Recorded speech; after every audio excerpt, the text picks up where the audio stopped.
to read a little bit. If you want to join me, grab a book, grab your Bible, we'll quiet, and then we'll talk in just a minute.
This is Dallas Willard, by the way, The Divine Conspiracy, and that's not a setup. Like, this book is always within arm's length and near my Bible. One of the best.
If you're just joining us, come on in. We're just collecting our thoughts a little bit, reading a little bit. Grab a book, Bible. Got a few thoughts I'm going to share in just a minute or two.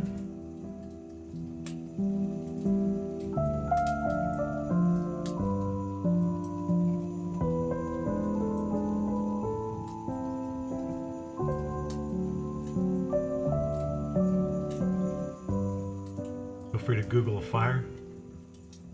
Grab your coffee.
I'm ready.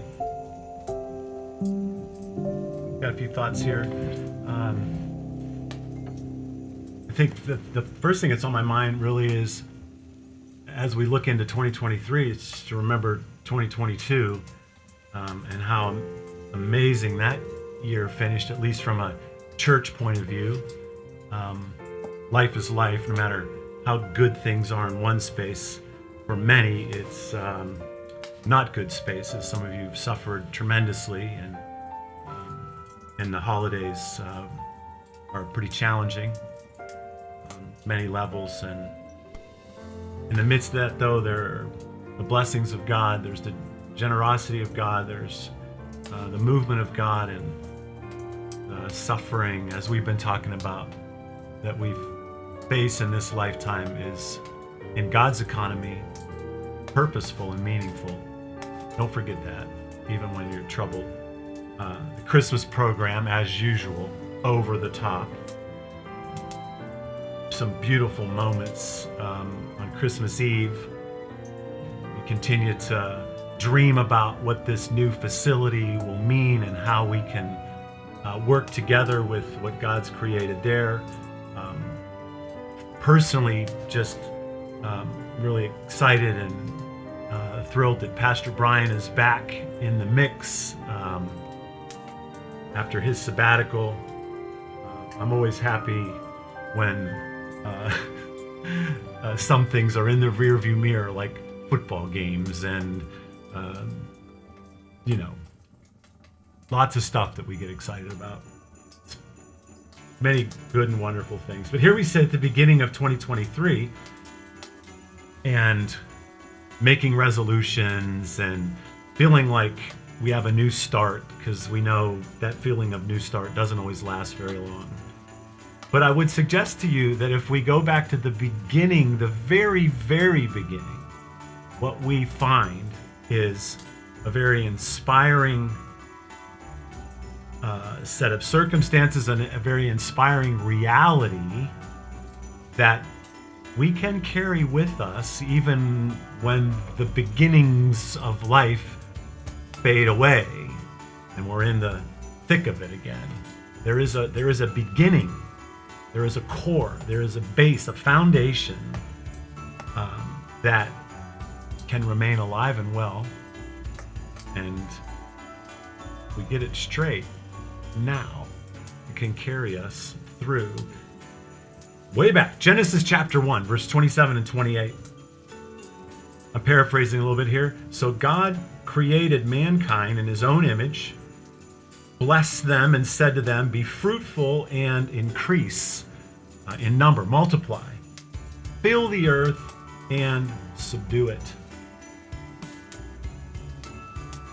In the beginning, God created mankind in his image. At our core, at the very beginning, God gave us himself.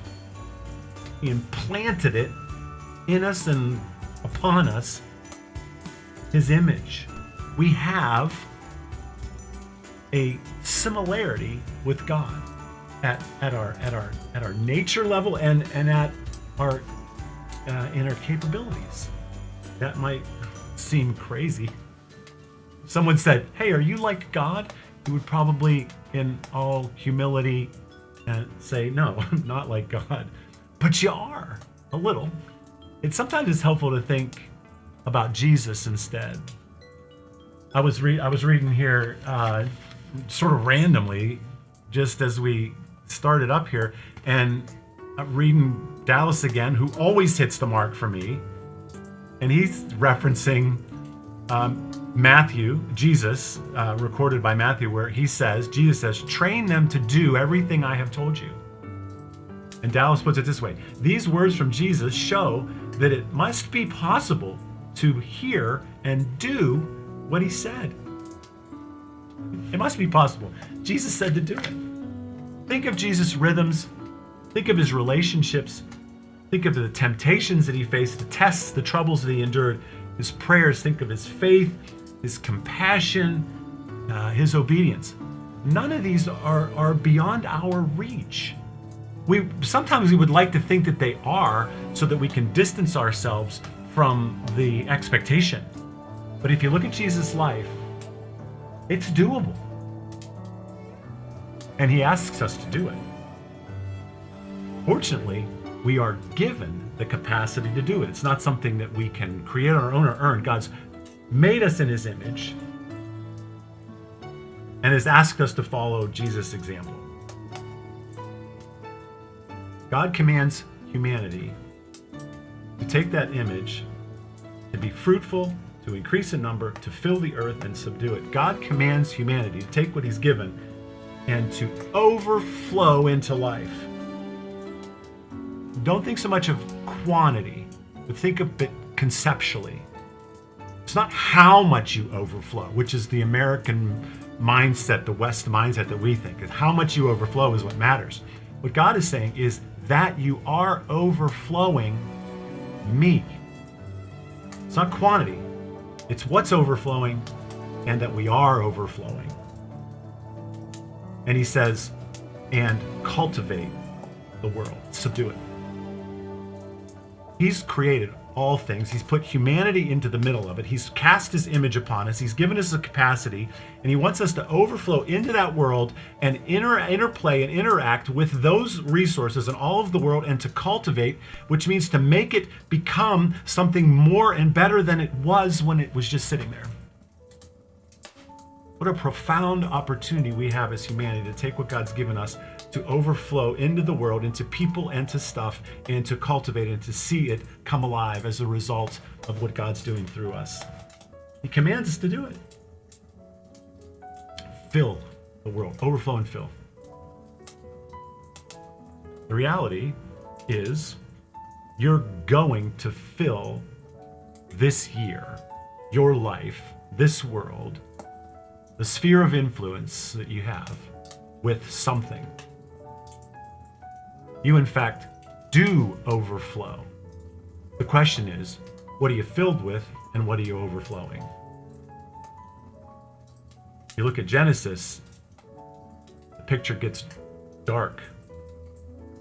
It starts out in chapter 4 where they are multiplying, they're having children, they're creating ways to worship their God, they're making tools, they're doing things, creating things, doing and overflowing. And then what happens is they forget about the filler, they forget about whose image they are created in, and they end up becoming about the stuff that they have been given the potential to do. They're revolving around their productivity rather than God. They become disassociated with God in a sense. They become proud. They build a big tower that says, look how great we are. They become self-centered and begin to overflow out of that. And in chapter 6, you see what they sow into the world, what the world is filled with regard to what humanity has done, is violence. The opposite, if you will, of what God would ask us to overflow with. When we try to fill the world for God's sake, without first being filled with God, we fill the world with the wrong stuff. Again, in Genesis, we have this beautiful picture of God scooping up some of the world, some of the dust, some of the dirt, breathing life into it, pneuma, spirit into it, casting his image upon us, which we all have, and then asking us to overflow. There's something that we need to get hold of. There's something we need to enjoy, if you will, to be what God's asking us to be. We have the image of God, but there's something else, and we can see it in the Old Testament. We can see this, because what do we need? We need, what am I trying to say, is the presence of God within us. Without that presence, without that relationship, we will overflow the wrong things. And it's a beautiful picture. I don't want to overdo it here, but we have this picture in the Old Testament of God coming closer and closer and closer to people. He starts as this distant voice that only the prophets heard, wrote, and then communicated to those who loved God. And then we have this God inhabiting this cloud in the sky, this pillar of cloud by day and fire by night, and they could actually see this form of God and follow him. And then this cloud descends and overlaps with earth on a mountaintop where Moses hears from God and gets instructions for life. Now we have God in this code, practical thing. And then God begins to inhabit a temple that man builds, and into this chest of gold and cedar, inhabits the people among the people. They carried this ark with them and before them as they went through life, right down there with them. From this distant God that came through words, cloud, mountaintop experience, he is actually with them. And then he comes in the form of a person, Jesus. Now we have a relationship, we have community with God and the person of God. And then what does Jesus leave with us when he goes to sit at the right hand of God the Father? The Spirit. And where does the Spirit live? In you and in me, the church. How amazing is that? It's critical if we are to overflow and to take this image that we bear and to fill and subdue and cultivate the world and be a part of human flourishing the way God would have it, we must have the presence of God within us. We can only overflow the essence of God when we enjoy the presence of God truly within us. We have an image plant on you. Everyone does. We have the opportunity in Christ to be indwelt with the Spirit of God. And then we can overflow. This is what Jesus says to the woman at the well. The woman whose life is a train wreck is drawing water. Jesus meets with her. She expresses her malcontent and her sort of aspiration for what maybe she could have that the Jews have, but she doesn't have. And Jesus says, listen, it's not about where we worship or how we worship per se. He says, a time is coming when true worshipers worship the Father in spirit and in truth. They're the kind of worshipers the Father seeks. Those who worship in spirit, who are overflowing into this world. That is where we sit at the beginning of 2023. As a band of believers, as a church of Christians, filled with the image of God, the shape of God, and the energy, if you will, the Spirit of God.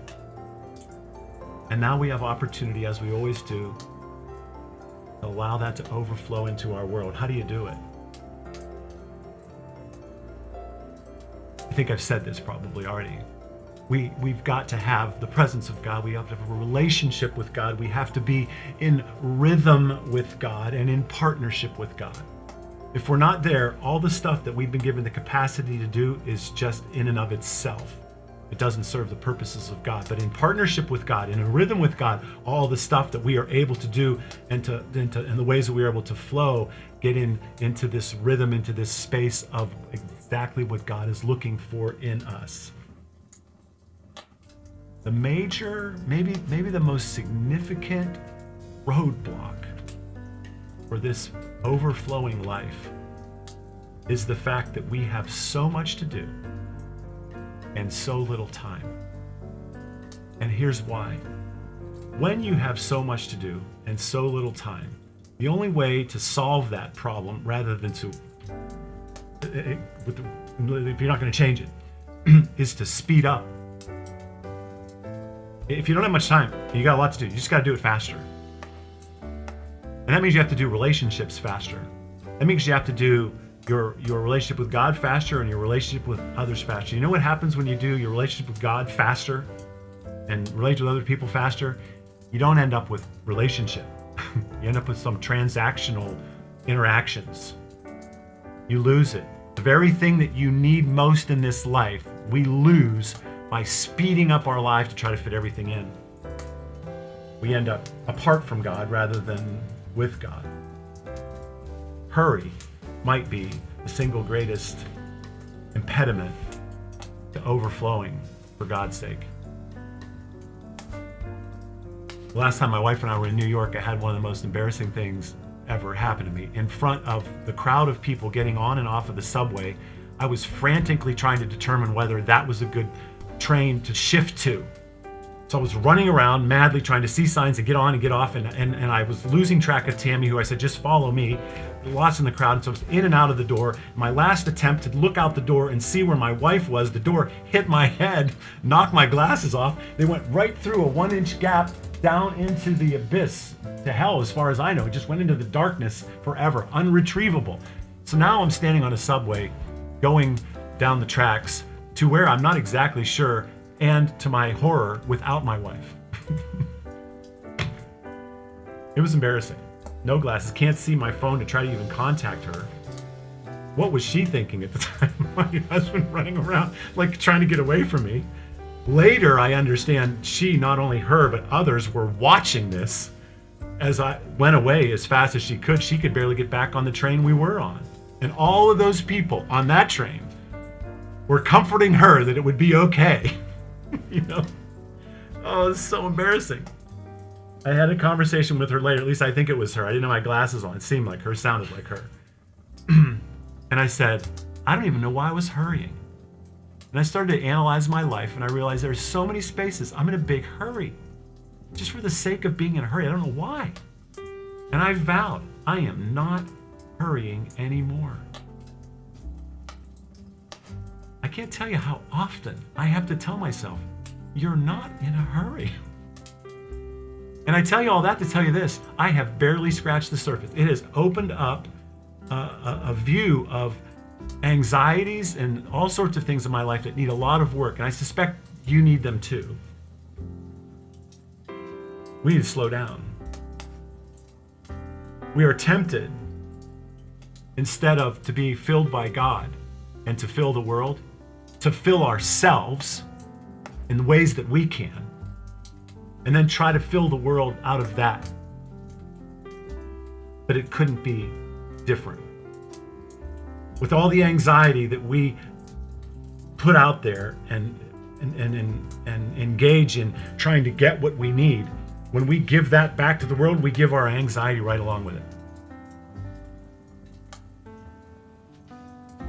If you go back to Genesis chapter 1 that we read, you realize that the filling comes before the overflowing, and we need to stay there. There's a couple practical ways you could do that. Commit to some simple ways of connecting with God on a daily basis. Don't overdo it. We never succeed at those high, lofty goals. Build up to it. But find a way, commit to a way to consistently be connected with God every single day. Come to church. Just like Jesus said to the woman at the well, God doesn't exclusively live at church. But there are some beautiful, wonderful things that happen at church with other people that are just like you and me, that have the same aspirations, that have been stamped with the same image, and have been filled with the same Spirit, and are looking to encourage one another in the road that we have in the overflow that we are called to. And I can't reinforce to you enough how in a time where it seems less important to be at church, it is probably more important to be together. So let me encourage you to do that whenever you can. Our cadence is going to be what it was earlier in the year. We're going to meet every other week in each location. We'll start at Worthington on the 8th next week, and we'll meet at Franz Road the 15th, and we'll start flipping like that. And I do want to tell you that we are not open to the public on Franz Road yet. We can't until we get some renovations done that are critical. But we will meet in there in sort of an informal way as the people that we are on an every other week basis. We won't be open to the public. We won't even have signage on the road until we're renovated and ready to go. But we will be meeting there every other week. I hope you can join us. I'd like to invite you into the the study that we're going to do all together through Lent, the 40 days, beginning in mid-February, all the way through Easter. It goes down this same path, helping us see the rhythms and build the habits that are necessary to be overflowing in the ways that we want to overflow. So it's called The Ruthless Elimination of Hurry. You could find it and get a head start if you'd like. John Mark Comer wrote a book patterned after those who've done it before him. In particular, actually, Dallas Willard was a mentor of his mentor. And it's a retelling of the same story, the spiritual disciplines, how it is we build the rhythms of Jesus in our life. And then lastly, I want to invite you into sort of a new thing we're calling Third Thursdays. The third Thursday of every month, we want to pour into you in ways that we haven't before. We want to help equip you. We want to have particularly special worship times together, and I would like you to include that in your rhythm. The rhythm really of Vista is quite simple. It's Sunday morning. It's group life with your close circle of friends. It's this Thursday night of helping you sharpen the saw and become who God's asked you to become. And of course, there are other things, but those are the rhythms that we want to say that are important. So join us on Third Thursdays.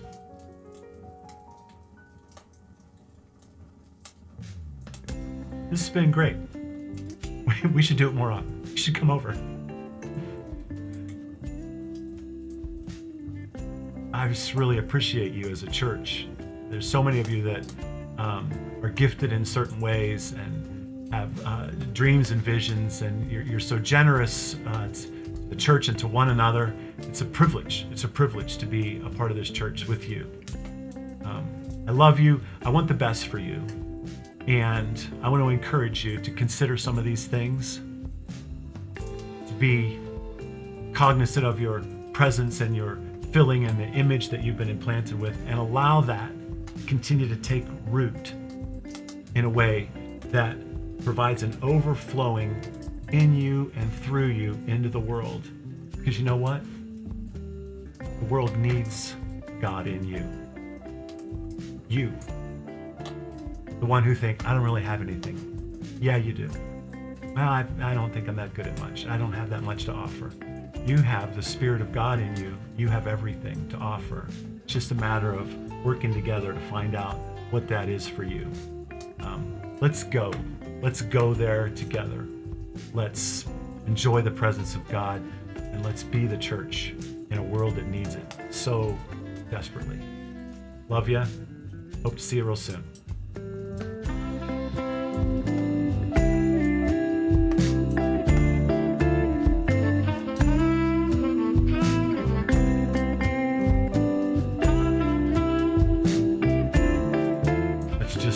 It's just like God. I just picked this book up randomly while I was waiting for y'all to show up, and God stuck this right in there. This train them to do everything I've told you to do. I love that stuff. God just added a little bit to the message right there during that quiet time.